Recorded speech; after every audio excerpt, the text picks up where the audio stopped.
But listening to the Chancellor this morning, you would have thought that was all because of us. People have stopped working. Graduate jobs are down by a third since just last year when Labour came in.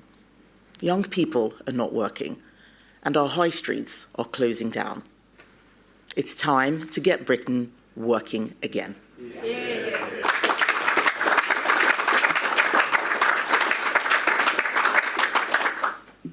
Everywhere you look, the people who keep this country going feel that they are being punished, not rewarded, for doing the right thing. Sole traders, family businesses, family farms. We see many people paying insane rates of marginal tax. 1 in 3 hospitality businesses are trading at below break-even.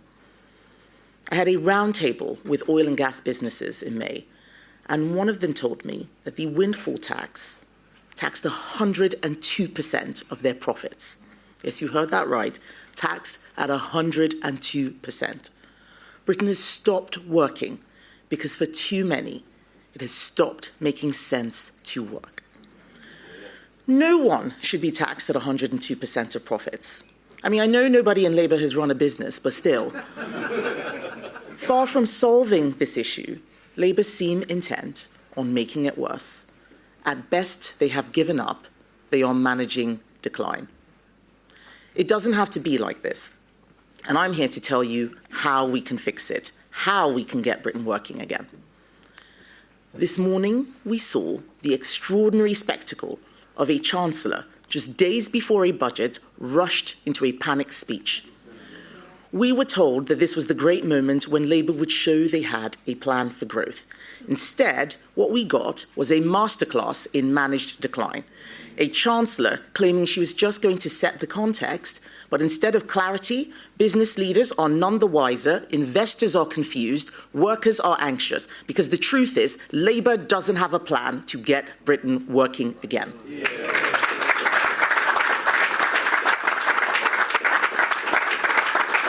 The Chancellor's speech was one long waffle bomb. A laundry list of excuses. She blamed absolutely everybody else for her own choices, her own decisions, her own failures. She claims she will focus on the priorities of the British public. Whose priority is it to pay more tax? It is basic economics that if you tax something, you get less of it. Remember those graduates who aren't finding work? Some people are blaming AI. It's not AI's fault. You can draw a direct line between what Rachel Reeves did in the budget last year and the dire prospects that many of those graduates are facing now. She is the one who taxed their jobs and then destroyed them. When Labour made every business in the country pay more to employ someone, those firms had 3 choices: raise prices, cut jobs, or close. And the impact of all 3 of those choices is why growth has flatlined. What began as Labour's idea of fairness, to take from the unworthy private sector and give to the worthy unions, has made life harder for everyone, especially those doing the right thing. But we have a plan to fix this. But that plan means Rachel Reeves doing the exact opposite of what she has done so far. To get Britain working again, we need to scrap the windfall tax to get our oil and gas industry working, scrap the carbon tax, take up our cheap power plan to get our manufacturing industry working, scrap the family farms tax, scrap the family business tax to get our farming industry working again. That's what we would do. But most importantly, what we are going to do is get people off welfare and into work.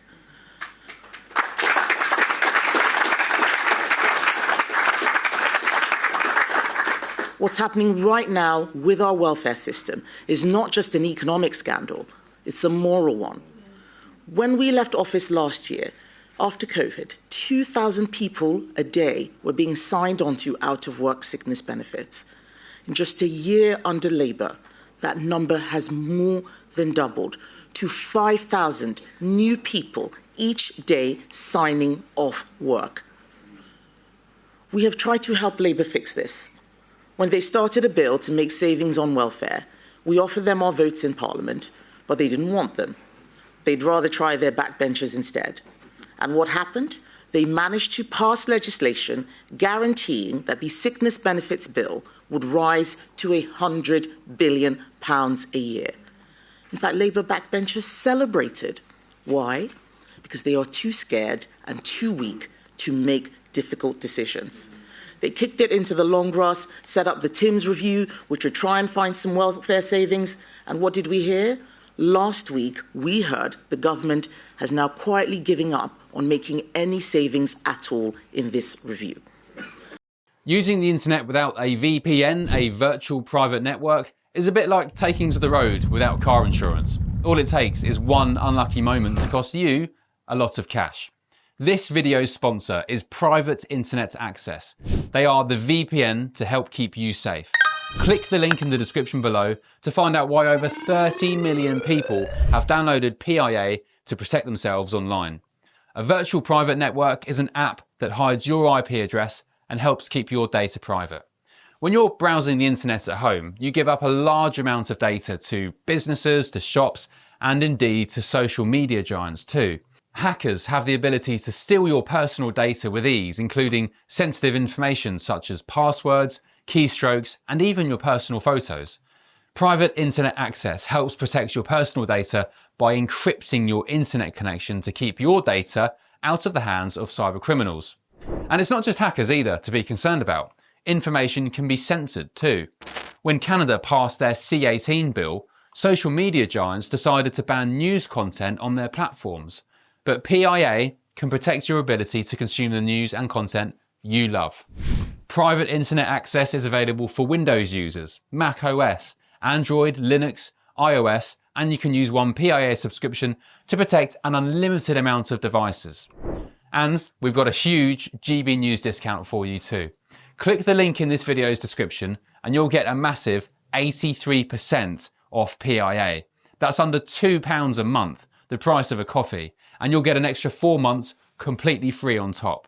Also, there's a 30-day money-back guarantee too. Visit piavpn.com/GB News to start protecting yourself digitally today. Labour believe that they're being compassionate. What is compassionate about writing off millions of people off for life, many of them young people? There will always be a small number of people who do need support.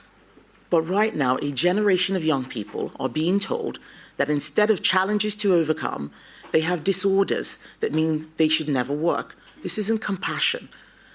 Even those who have been dealt an incredibly bad hand in life can do incredible things.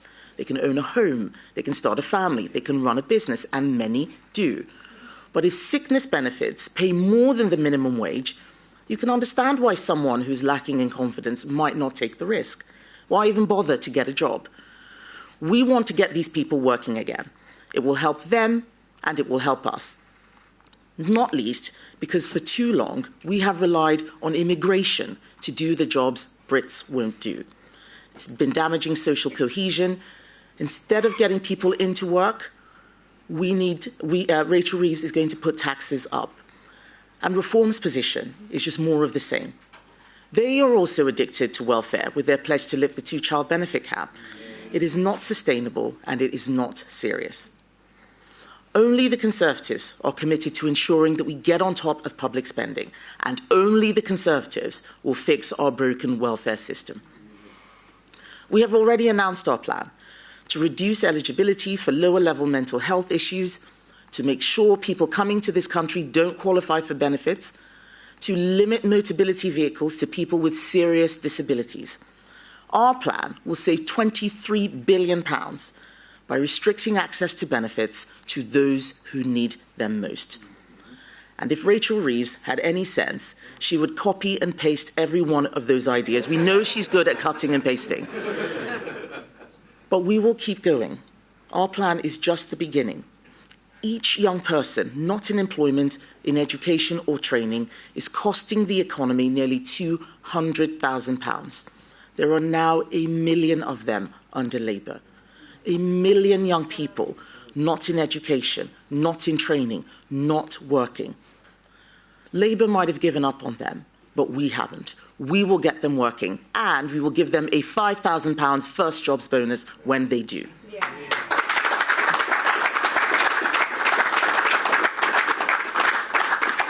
This isn't just about economic growth. It's also about fairness, ladies and gentlemen. Everyone in Britain says they want to live in a fair society. What does that actually mean? Labour talk about fairness in the language of Robin Hood.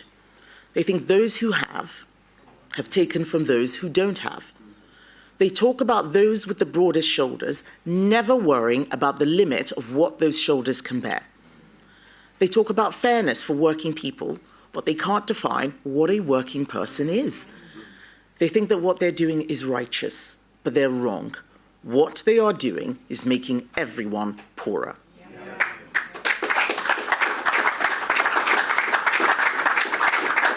For me, fairness isn't about the government enforcing equal outcomes. I believe that rewards should match effort. If you get up and go to work, provide for yourself and your family, you should be better off than someone who doesn't. If you take a risk, leave the security of a job and start a business, if after hard years of graft it finally succeeds, then you should be rewarded for taking that risk. This simple contract, that effort and risk should lead to reward, is what makes society work. It is how progress is made. You might have seen the news last week that thousands of people on benefits are going to have their debts to energy companies paid off by adding an extra £5 to everyone else's energy bills. How unfair is this? Not only have Labour put your energy bill up by £300, they're going to make you pay extra for other people who cannot pay.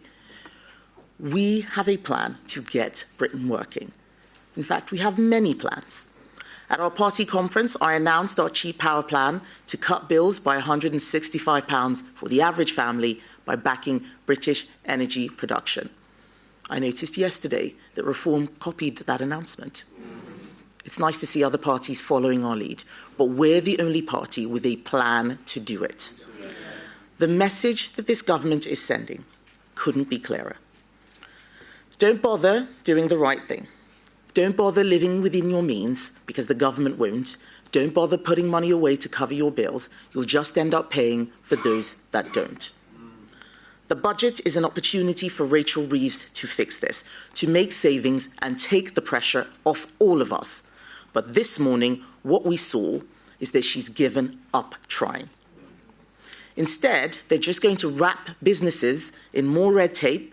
Labour are so mistrusting of people, of business. They think you need a politician to check what everyone is doing, and that's the only way to stop anything bad from happening. But this is nonsense. The reality is that all their red tape stop good things from happening. Businesses get swamped in paperwork. They close down, or they don't even bother starting in the first place. Shops and restaurants don't get billed. Our high streets are boarded up. Chancellors can't rent out their own homes without breaking the law because they can't keep up with the red tape. Just look at their employment rights bill. The government has plugged its ears to the warnings of businesses across the country. We tried to work with Labour in the national interest. We offered constructive amendments. It is clear, quite clear, that this current bill is not fit for purpose. It needs a fundamental rethink and overhaul. It won't get Britain working. It will kill jobs. The only responsible action left is for Labour to shelve the bill in its entirety and start from scratch.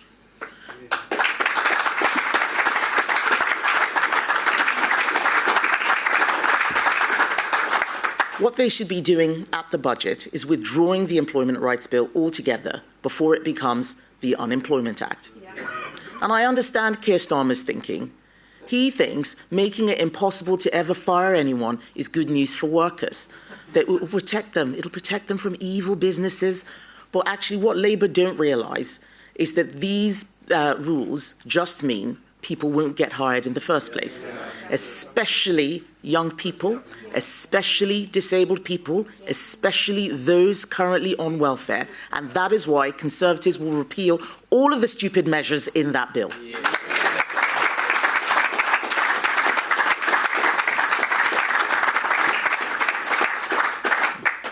You cannot guarantee that everything is going to work out. You have to allow people to make mistakes, allow people to change their minds, take a risk if you ever want to get this country working again. I'm afraid, ladies and gentlemen, that risk aversion is killing us. The price of avoiding all failure is that we are losing all chance of success.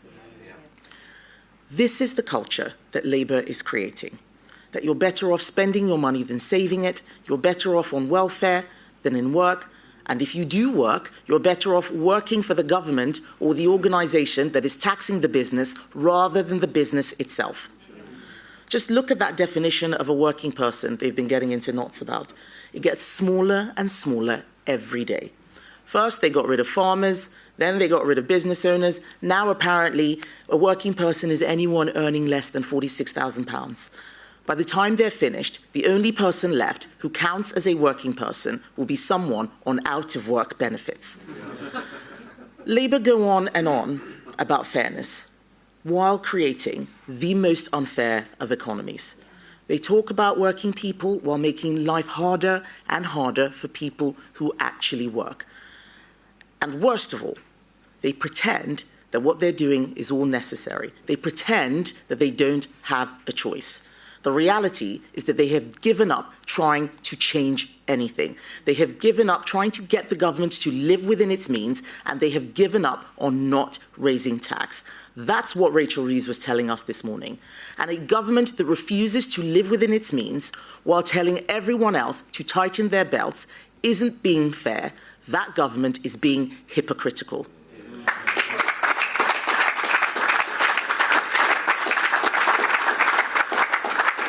Getting the government to live within its means is not austerity, it is respect.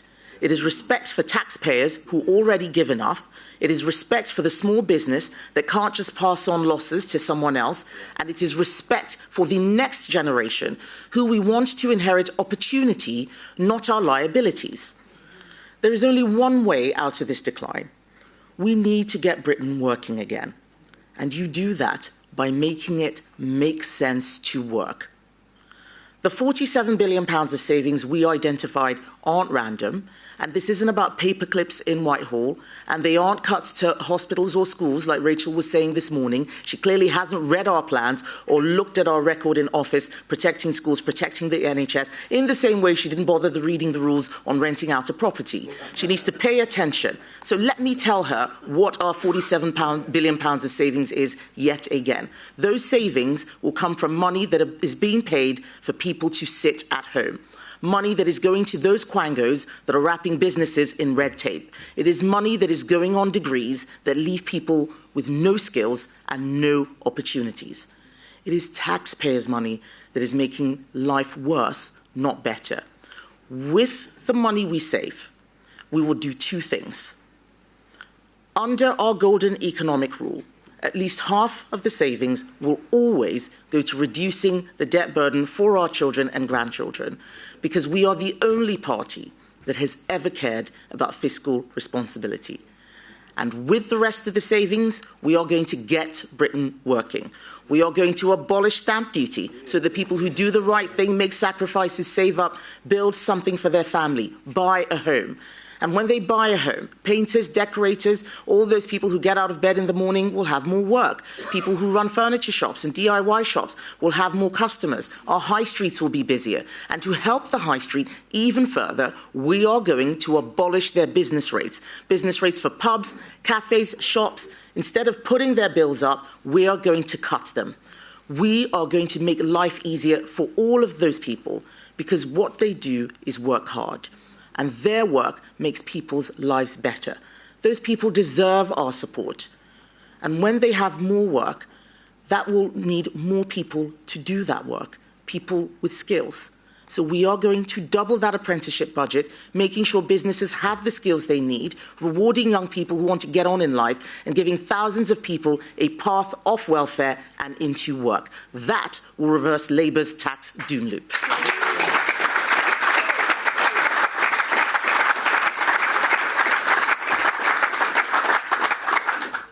When you tax something, you get less of it.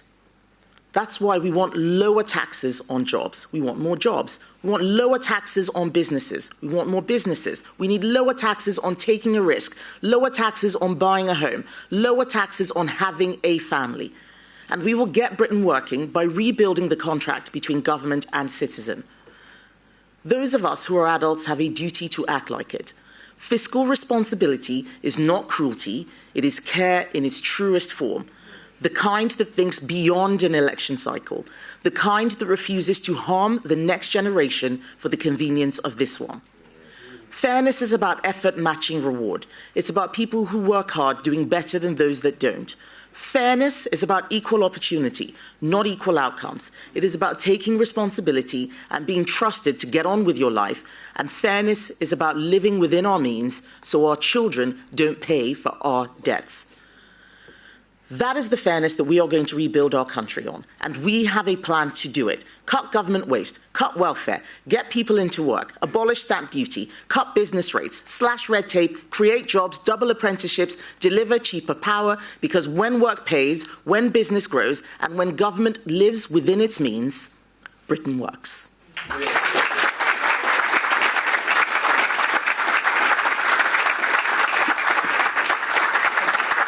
Thank you so much, ladies and gentlemen. Thank you.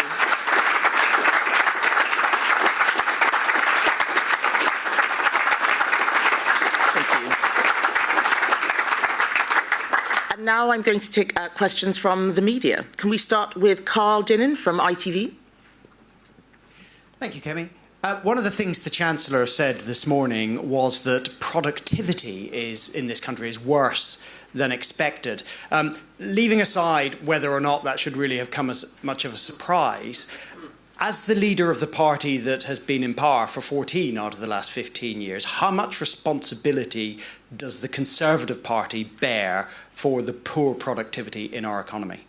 Well, it was very interesting that she mentioned productivity without looking at all of the things that Labour has done to reduce productivity. We saw the biggest drop in productivity after a global pandemic, of course. We paid lots of people to stay at home. It cost us a lot of money. We're still recovering from that. And I won't shy away from what we did during the pandemic. I'm pleased that it was Conservatives, not Labour, because they were asking us to spend even more, keep people out of work longer. That would have made the productivity situation worse. But we do know that productivity in the public sector is what has been dragging things down. We need to tackle the lack of productivity in the public sector. That's why we've talked about making savings within the civil service, about £8 billion of savings. A lot of this red tape, which I'm talking about, will deal with the productivity, scrapping the red tape will deal with the productivity problem. So I have a plan for the future. The current government doesn't have a plan. My predecessors can answer for what they did on productivity. I'm talking about what I'm going to do to get this country working again. Thank you, Carl. Catherine from GB News. Catherine Foster. Thank you, Catherine Forster, GB News. The Chancellor flung a lot of blame around this morning, a lot of it at the Tories for 14 years. She said that they put political expediency above the national interest. Does she have a point? Because the economy really since the financial crisis has not done well, has it? And also on the BBC, the news that in an internal memo accused the BBC of completely misleading the public over the Trump footage on January the 6th. What action do you think should be taken about that? What would you do if you were in government at the moment? Thank you. I'm afraid I haven't seen the memo about the BBC, so I can't really answer that question. But it is utterly ridiculous to see Rachel Reeves stand there blaming everybody except herself. Unemployment has risen every single month since Labour came into office. But she wants to blame me for that? That's crazy. She should look at her jobs tax. Look at what she did in the budget. We knew that they were making a mess, and we saw them cheering about how they were going to have a £40 billion tax rate. They thought that they were doing a good thing because no one in that cabinet has ever run a proper business. If we're going to get our country working again, we need people who understand the economy, people who've worked in the private sector, people who've run a business. Rachel Reeves is going to come out playing bingo with all of the lines that she has been practicing for the last few years. That is because she doesn't have a plan. If she had a plan, she'd be talking about what she was going to do other than tax rises. All she is doing is blaming everyone else. This is a chancellor who's back against the wall. She doesn't know what she's doing. We need to get Britain working again. She should copy and paste our plan. That's the best that she can do right now. So she should take our ideas and run with them at the budget at the end of this month.